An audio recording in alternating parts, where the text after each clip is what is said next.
There are stories to be told, and you are among friends. We are getting set to talk undersea UFO bases with Preston Dennett. Let me introduce I was going to say the boys in the band, but it's, well, let me just go right ahead. We got a few lineup changes for you. Ian is not here. Ian Robertson, my fine rockabilly friend, is actually in Las Vegas, I believe, this weekend. And he is performing in a rockabilly festival in Las Vegas, Nevada, on the same bill as the killer, Jerry Lee Lewis. And stepping in for Ian on the Fender Telecaster is Sebastian Hearn. Sebastian, welcome aboard. Great to have you with us. Albert and Ryan are off tonight, so it's just me and Sebastian and all of you. That means no live YouTube stream tonight. We will resume the live YouTube streams, or HOAs as they're called, in 2 weeks' time. Next week on The Conspiracy Show, just a quick programming note, real live superheroes. Researcher, author T. Krulos will be with me. And it is, just as the name implies, these are real-life superheroes. This is a fascinating subculture that he's researched. These are actual people in large cities across North America, in Canada and the United States, who don homemade superhero costumes. They take on new identities, and they go out into the mean streets and fight crime. Or in some cases, they just lend a hand, help homeless people. It's a absolutely remarkable little subculture that he's tapped into. That's next week on The Conspiracy Show. Hey, if you're a fan of rock and roll and dark mysteries, I'm pretty sure you're going to love my new podcast, The Rock and Roll Twilight Zone. It's available just about everywhere. Just Google it and subscribe. New episodes drop every Wednesday at midnight. The Rock and Roll Twilight Zone. It's part of the Jericho Network. You've heard of Chris Jericho. And in association with Westwood One. And there's, of course, the other one, Conspiracy Unlimited. That's my other new podcast, Conspiracy Unlimited. New episodes drop 3 times a week, Monday, Wednesday, and Friday.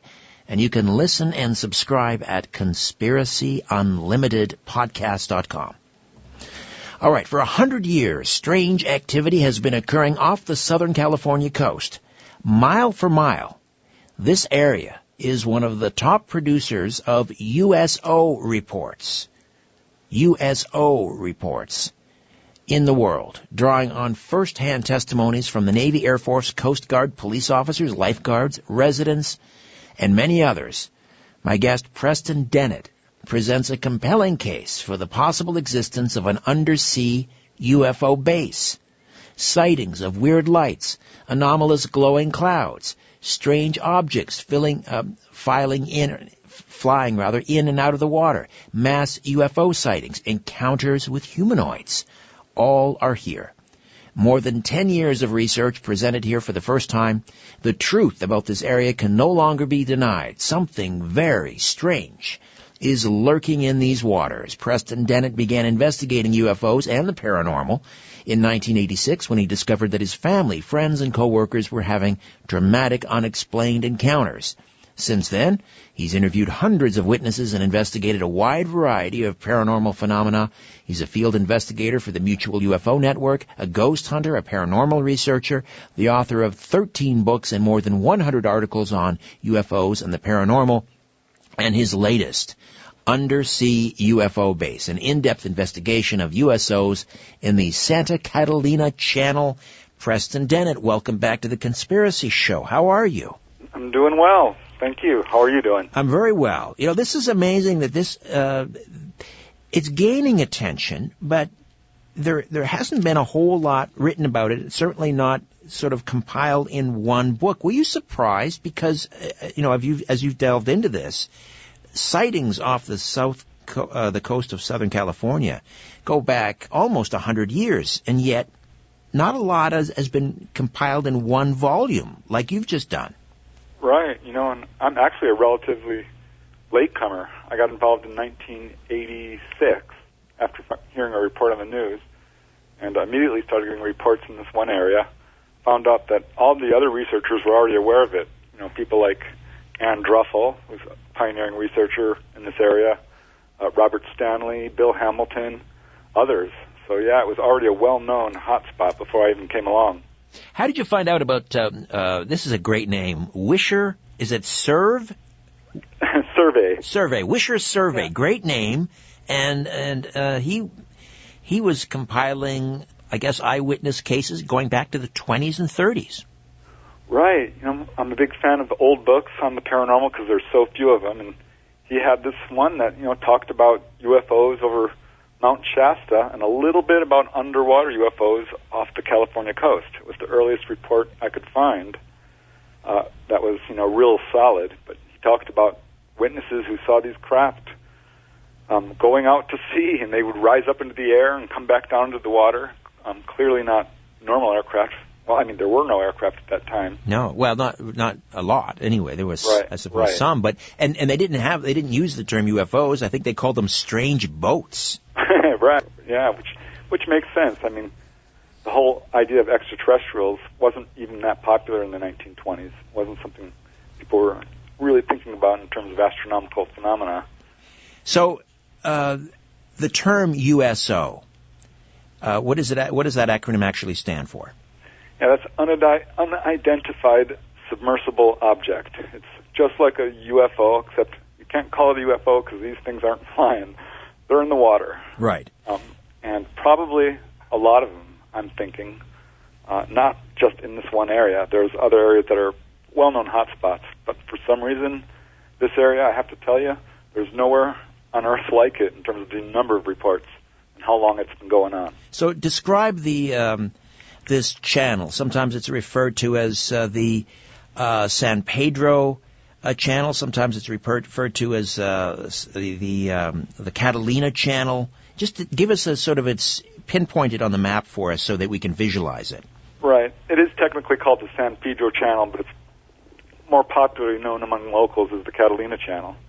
It's the body of water that lies between Catalina Island and Southern California.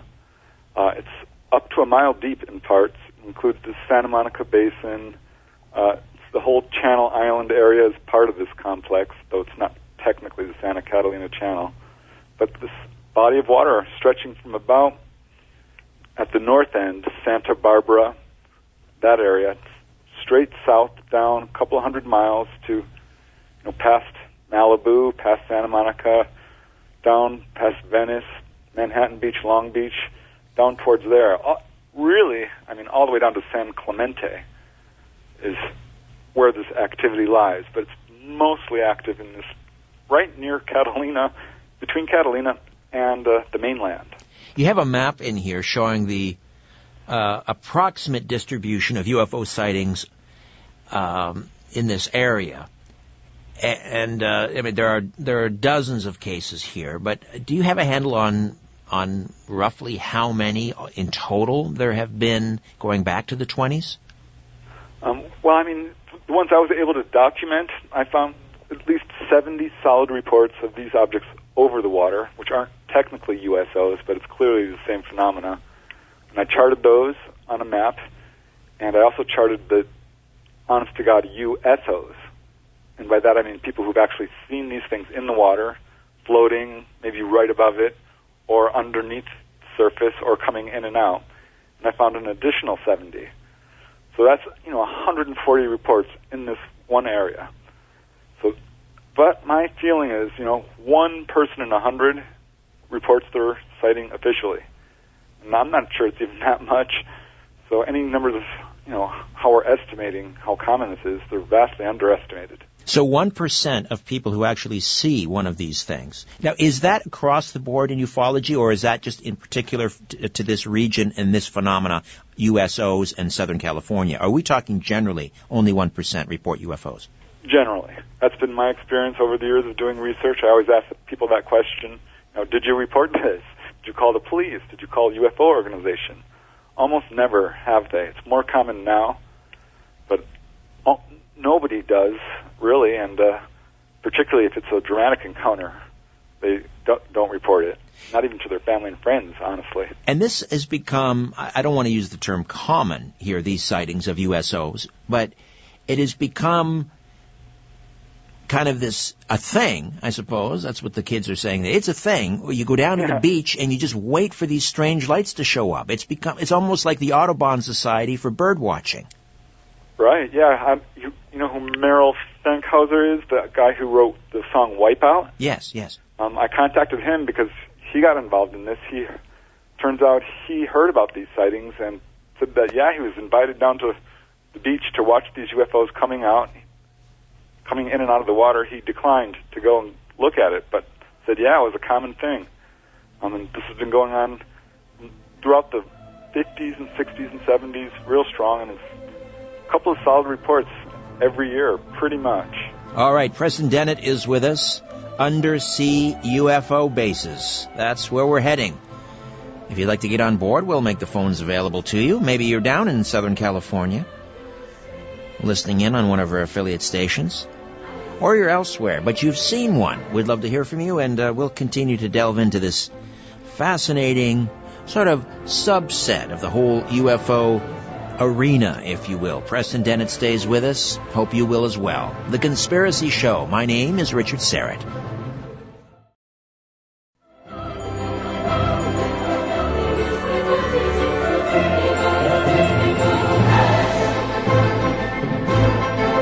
The truth will set you free, but first, it will really tick you off.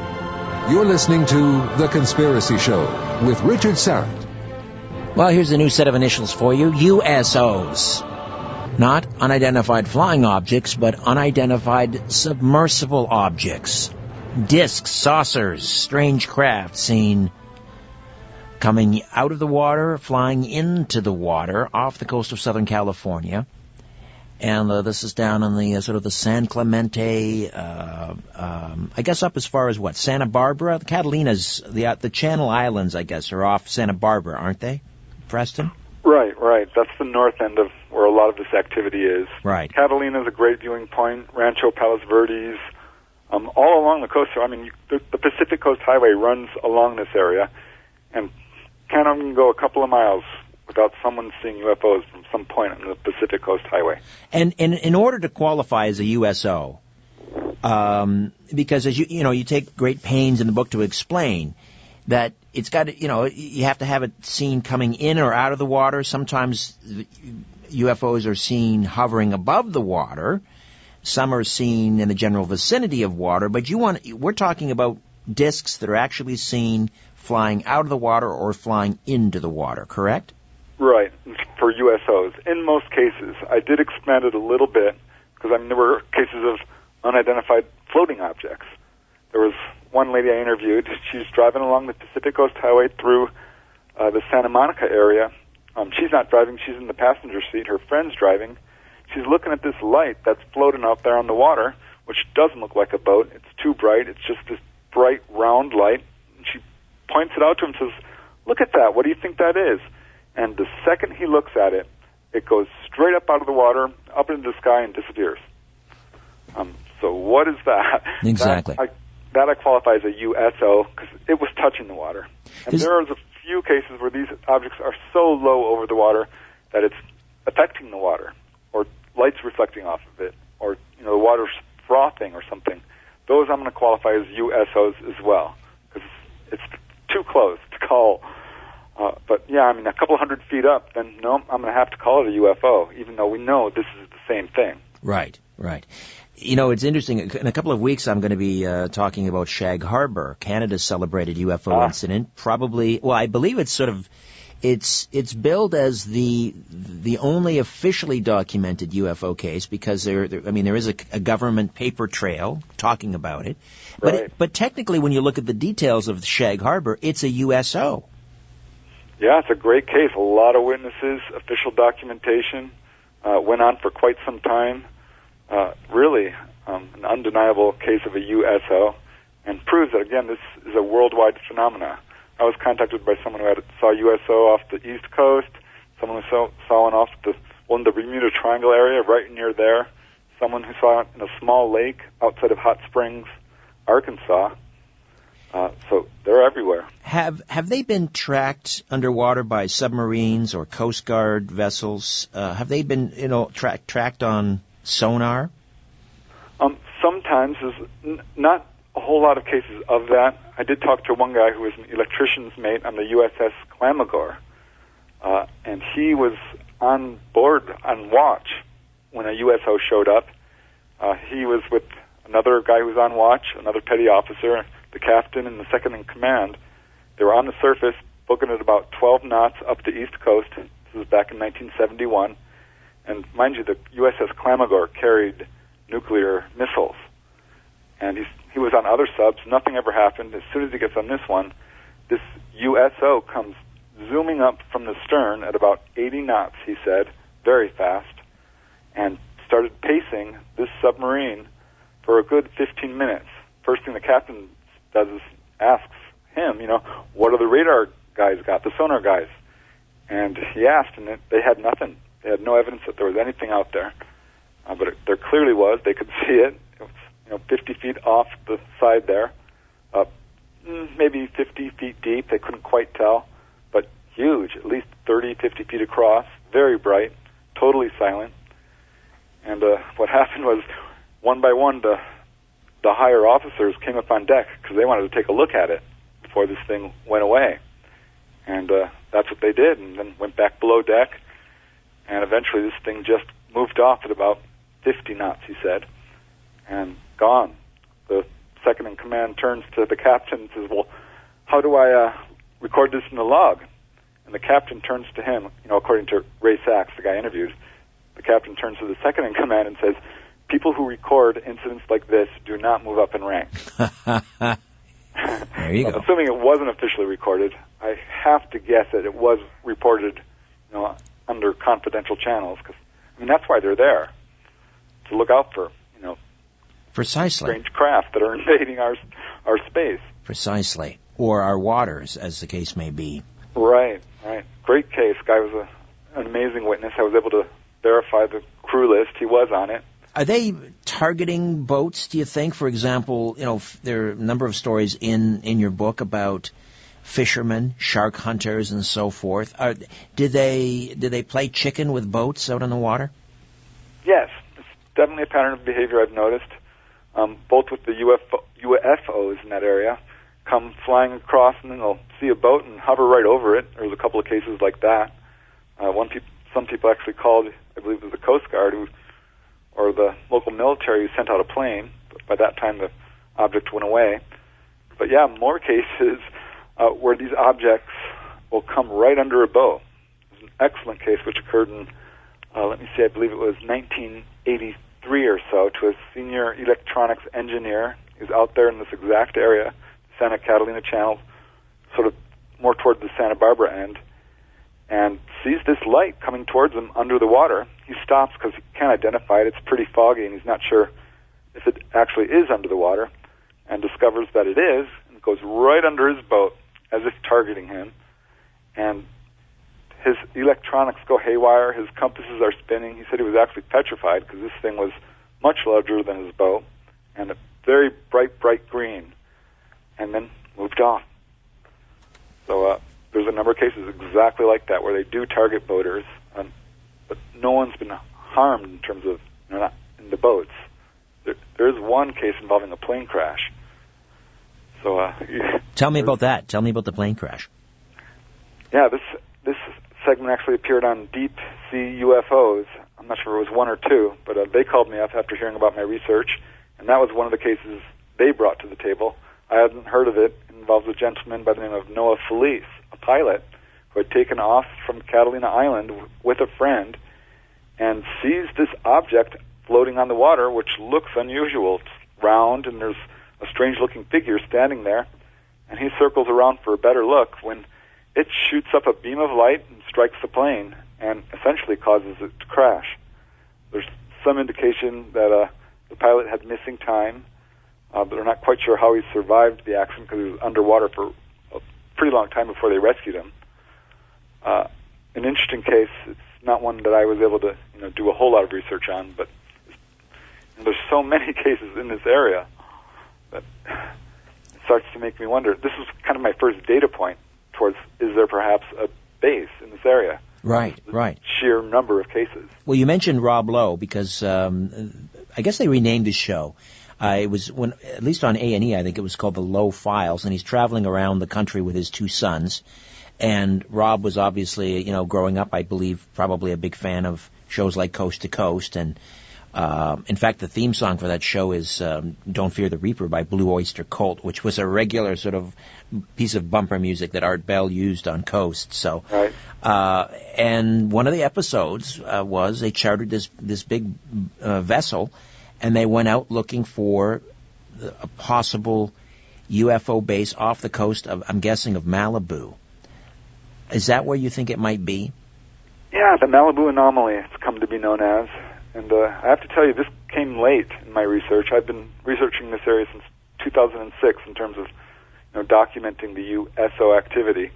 And there was no mention of this at that time. First person who actually found this on Google Maps was a researcher by the name of Robert Stanley. And he kind of noted it, but it was another who used Google applications, and Jimmy Church, who popularized this and yes, went viral. My colleague on Coast, yes. Right. So it went viral at this point, and I'm like, oh, wow, this is interesting, because this is, I charted the sightings of USOs already on a map, and here, lo and behold, this anomaly is right smack in the center of it. And I put a whole chapter, on this in the book, so there's quite a bit of information out there about it already. With the Rob Lowe files, they went down there, sent a submersible, and found no evidence of artificial construction. According to mainstream geologists and skeptics, basically, it's a natural fault phenomenon. It's called Sycamore Knoll, and there's nothing unusual about it. But if you look at these images, there is a very flat surface and columns, huge columns, in what appears to be a tunnel. However, that depends on which Google images you're looking at. Some show this tunnel, some don't. The columns are not as uniform as you might think, and the flat area on top isn't really super strange enough to really call this artificial. So I'm a little on the fence about it, but I'm like, wow, this is exactly where all this activity is going on, and it looks like there's a tunnel there. Well, it doesn't have to be artificial. It could be. There are natural occurring caves and caverns that end up being used because they do the trick. So that's what I was thinking. But I have to tell you, I was contacted by a number of people, 3 or 4 at least, and some who I place some credence in. They seem to be pretty high-level whistleblowers. They said that there is a tunnel that leads out from this area, comes from Area 51 originally, through under the United States to Edwards Air Force Base and right out towards this channel. They didn't say specifically where it was, but I wonder if this is the tunnel that I've been told exists. So a craft would enter into the water off the coast of Malibu, enter into this tunnel, and then travel inland hundreds of miles and come up by Groom Lake, I guess, or the Area 51. Right. Can't prove it. It's just one of the accounts I did collect, and it makes me wonder because there's another unusual thing about this area. It's not just the number of reports, not just this Malibu anomaly. These are all kind of data points that pointing towards the undersea base. But a third data point that really had me scratching my head were about 3 or 4 cases involving not 1 or 2 objects, which is usually the case when someone sees a USO or UFO. Maybe even a dozen objects is not that unusual. But I have 3 or 4 cases involving over 50, or actually in a couple of cases, 200 objects. 200 objects seen coming out of the water? Right. This is what happened. The first case I got on this was the June 14th, 1992 wave over Topanga Canyon. I ended up writing a whole book about it. It got in the news. It was a huge event locally. And I've interviewed probably 30 people who've seen UFOs on that one night, all in different locations, up and down the coast. And the best interview, some of these people saw 1 or 2 objects. A couple saw up to a dozen. People were being chased down the highway. It was a huge night. And I found this couple that live high on the ridge that overlooks the Santa Catalina Channel, and they were drawn out early in the evening outside their home because objects were coming up from below. Normally when someone sees a UFO appearing, it's a star-like object, and it zooms down. This is not what people were describing, particularly this couple. They said they saw first about maybe 10 objects. And they're like, wow, what's that? Is that military? And they went back inside, but it happened again. And when it happened a third time, the whites started to count the objects. And this went on for 2 hours or so until they finally went inside and that's enough, because she had counted 200 objects. And the husband's like, he was nervous about that number. He says, well, could have been about 100. And, I was interviewing face-to-face, and I bust out laughing, because 100, my God, that is enough. Oh, yes. 200, right? What's the difference between 100 and 200 at this point? She was very upset. She called the police the next day, as a number of people did. And the police got a lot of calls that night. I'll bet. Listen, Preston, we've got to take a quick time out. We'll come back. And I wonder if any of these people called into the National UFO Reporting Network with Peter Davenport. I'll ask Preston that when we come back. Stay with us. Undersea UFO bases. Unidentified submersible objects on the Conspiracy Show. Stay with us.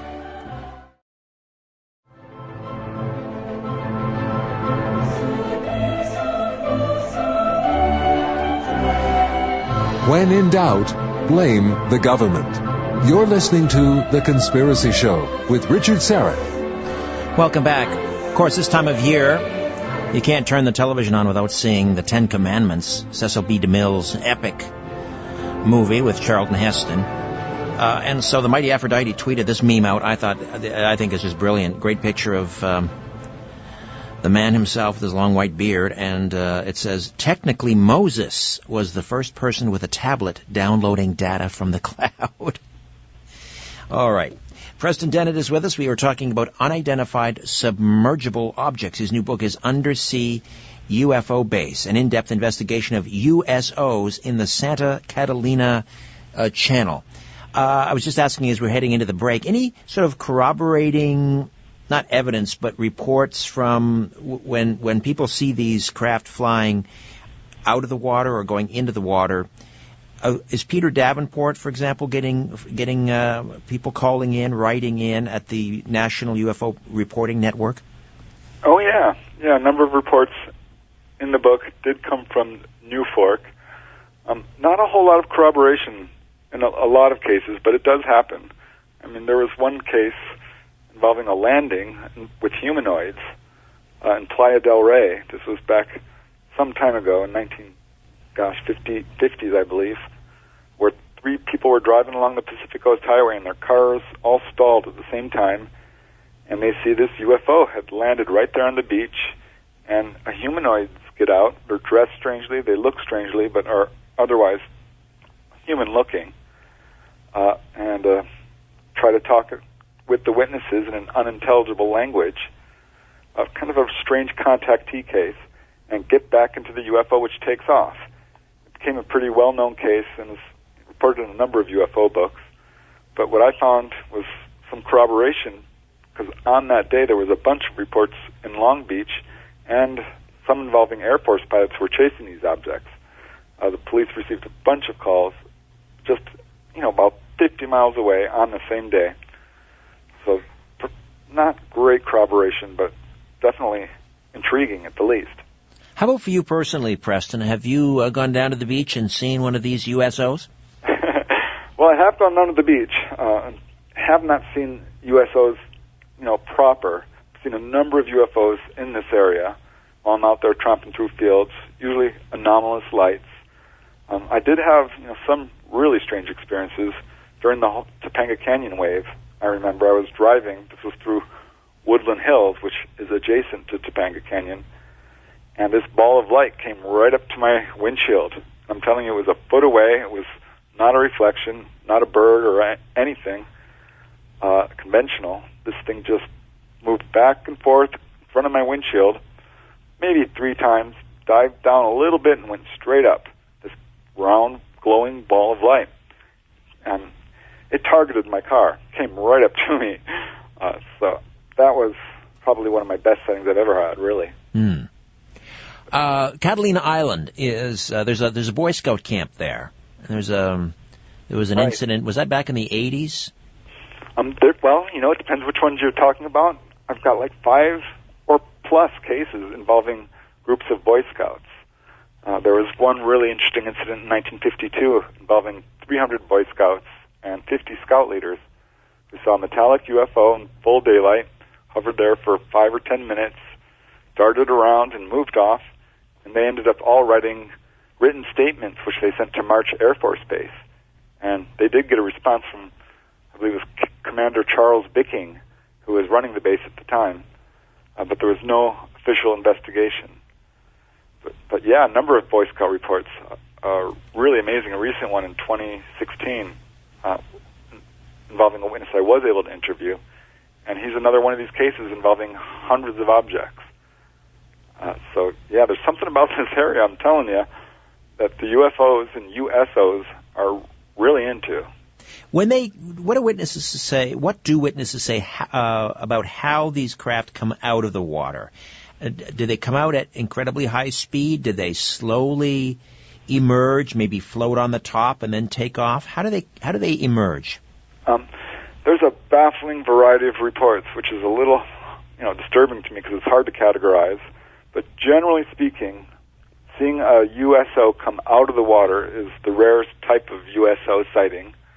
The most common being seeing objects come diving in at high speeds and not crash, just disappear into the water.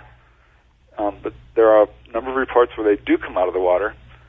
There's one report which I thought was kind of interesting. This guy's down at the beach and is looking at what appear to be buoys in the water, but they all have lights on them, which, is not terribly unusual. There's a number of places where there are light buoys in this area. And he's thinking, well, that's what they must be, even though they looked a little unusual. When one by one, they rose up into the sky and took off kind of a slow at first, and then fast. So there's all these different varieties, not only of how they're moving, but really, what people are seeing.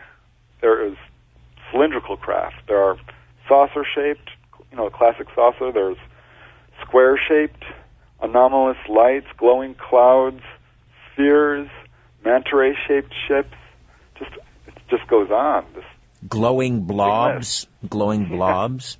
There's like 5 cases where these objects are dropping what looks like molten metal or something into the water. There's a very famous case, Maury Island case, in 1947 involving these kind of donut-shaped objects. And this is where they were dropping material in the water. This is exactly what these other people were seeing in this area.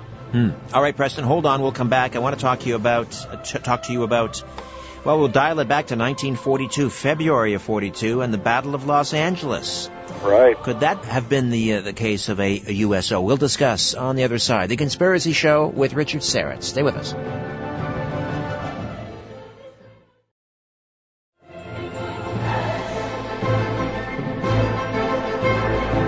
Curiosity, or did the devil make you do it? Whatever the reason, welcome back to The Conspiracy Show with Richard Syrett. Psychic Angela Thomas coming up after the top of the hour. Right now, Preston Dennett stays with us for a few moments yet. We're talking about unidentified submersible objects. His new book is Undersea UFO Base, an in-depth investigation of USOs in the Santa Catalina Channel. So just a couple months after Pearl Harbor, obviously, the United States, particularly the West Coast, is on very high alert, fearing yet another attack from Japan. And the early morning hours of February 25th of 1942, strange lights in the sky, one particularly large one. Artillery opened up on this thing. I don't know, something like, what was it, 1,400 rounds they fired at this thing. And, well, what do you think? Is that a USO we're talking about?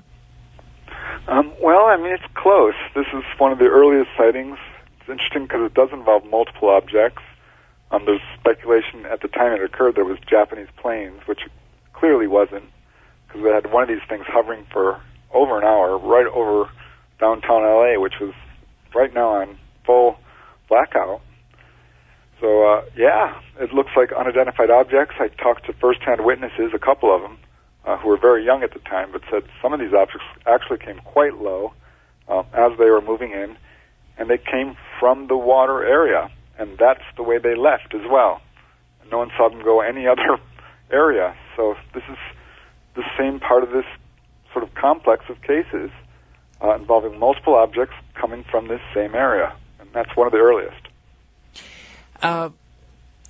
What about the Queen Mary? Now is that docked in? Is that Long Beach? Right. Yeah, it's now docked there. You can go there and visit it. It's a great tourist attraction. It's haunted reportedly. Right. Yeah, I've been there. It does feel haunted. I was able to photograph an orb in the haunted swimming pool area. Neat place, and it's right along the water there, and not surprisingly, there's a report right there, actually, from someone who went to the Queen Mary for this kind of tourist attraction, and as they were leaving, saw like 5 objects, multicolored, in a circle, so it was plain as can be that these were classic flying saucers, not ours. Really shook her up, kind of pretty bad.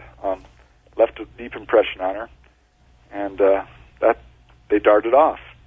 She was one of the few people who did report, I believe, to New Fork, or perhaps MUFON. But most people, again, don't report this stuff. The video that was released recently from the USS Nimitz fighter group, this is off the coast of San Diego, of these craft that are flying very low to the surface of the water.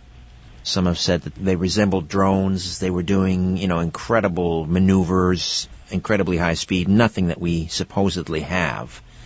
No doubt you've seen those videos, and this was sort of tied into the whole Advanced Aerial Threat Investigation Project, ATIP, and it was written about in the New York Times back in December of 2017. What do you make, if you've seen that video, what do you make of it? Are we looking at probably another USO here? I think so, yeah. I'm excited about all these recent disclosures that we're seeing. I know the military is aware of this. All this activity is right in the center of a very populated area. There's a lot of military in this area. There's Point Mugu Naval Base at the north end, Seal Beach Weapons Station at the south end, San Clemente Island, totally military-owned. It's my understanding that they're fully aware of at least the rumors of a base, is what they've officially said. I'm guessing that they're much more well aware of it based on the number of reports where people have seen these objects being chased by military. I'm pretty certain it's not military for a number of reasons. One being that people who have been taken inside these craft are not seeing humans. They're seeing gray-type ETs or praying mantis-type ETs. Secondly, this flies contrary to military practice to test craft, test by their advanced aircraft over people and chase cars down the road and scare the wits out of people. That's just not how the military operates. And furthermore, there's a lot of cases where these objects are being chased by military. A number of the witnesses are military themselves and are baffled at what they're seeing. It's been going on way too long to be military, and as far as the cases involving hundreds of craft, I would be very surprised if our military has that number of advanced craft in one area and are willing to test it in full view of, very surprised citizens. So I don't think it's military, but I do think they're aware of it, and I think they're trying to find a way to disclose this whole mess bit by bit, but it's just a big pill for people to swallow. Have you interviewed abductees who believe they've been inside this undersea base? Yes. There was one particular case which kind of was one of the tipping points for me to think, well, there's something going on here in terms of an undersea base. Because this gentleman, great witness, a pilot, a medical doctor, his wife is a doctor, nice guy. He, as a child, was on Catalina in Avalon Harbor, teenager with his friend, and had just bought some comic books and was going to go read them in the boat. And they got to the boat, and boom, it's the next morning. He had missing time. And his parents just kind of poo-pooed it, said, no, you must have fallen asleep, which really upset him because, no, he didn't. And he had further encounters at his home in Tarzana, California, and continued to have sightings throughout his life until finally he started to realize, perhaps he's having contact. Finally decided to go under hypnosis to explore this missing time incident, and he recalled not being taken into a UFO, which is, what I usually do here. I hear, people, they describe rounded walls, being put on a table, this type of thing. He said, no, it was underground. There was rock walls. It was a pretty big area. Wasn't gray type ETs he saw. He saw something that was more insectoid, he said, more praying mantis looking. It was wearing a little white cloak. He was not afraid. He was kind of put to the side and sat on this bench while his friend was taken to another area and appeared to be the target of this contact. But yeah, couldn't say he was underwater or underground or where, but it was a cave-like area with rock walls. So he's presuming this is underground somewhere near this area. And he's not the only report like this. There was another lady, a photographer. She's written a book about her experiences, Kim Carlsberg.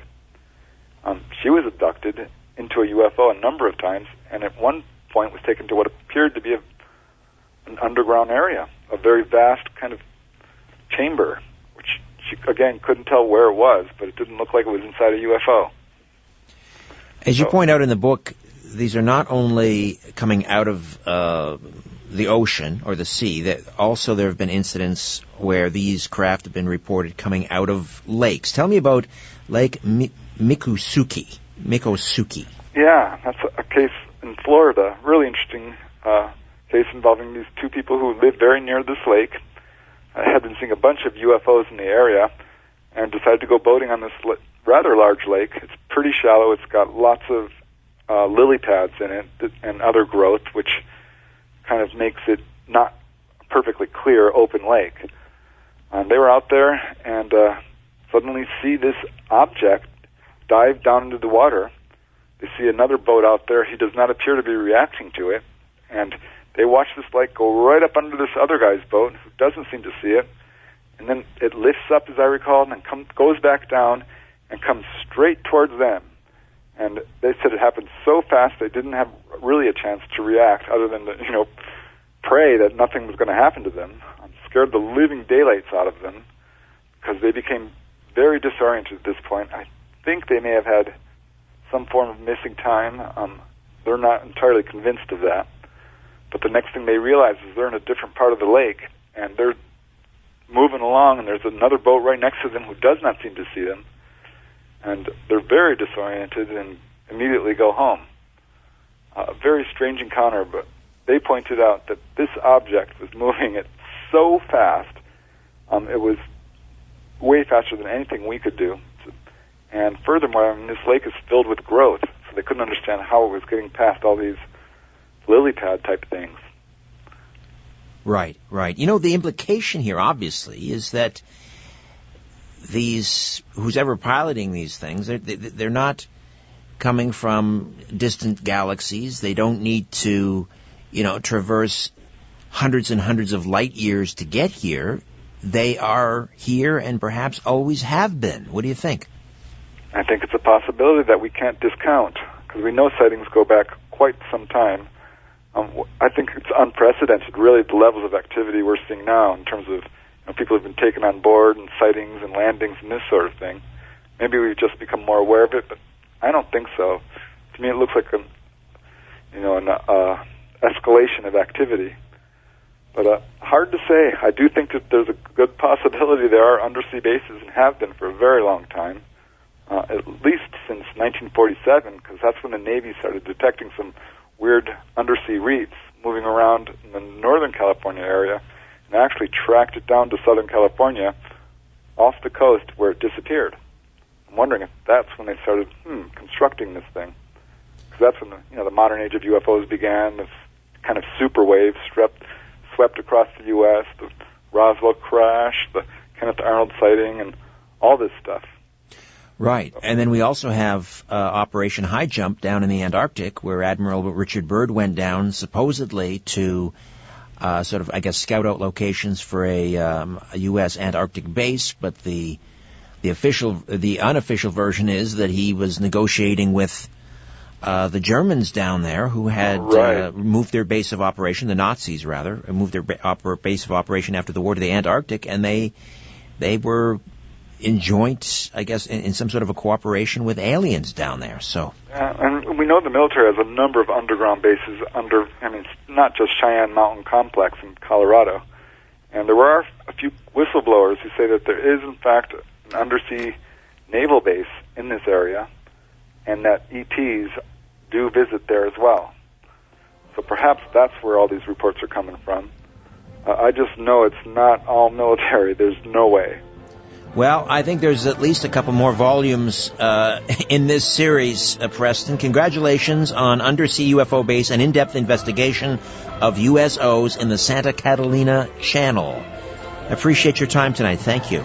Hey, thanks, Richard. Appreciate it. All right. We'll see you on Coast. You got it.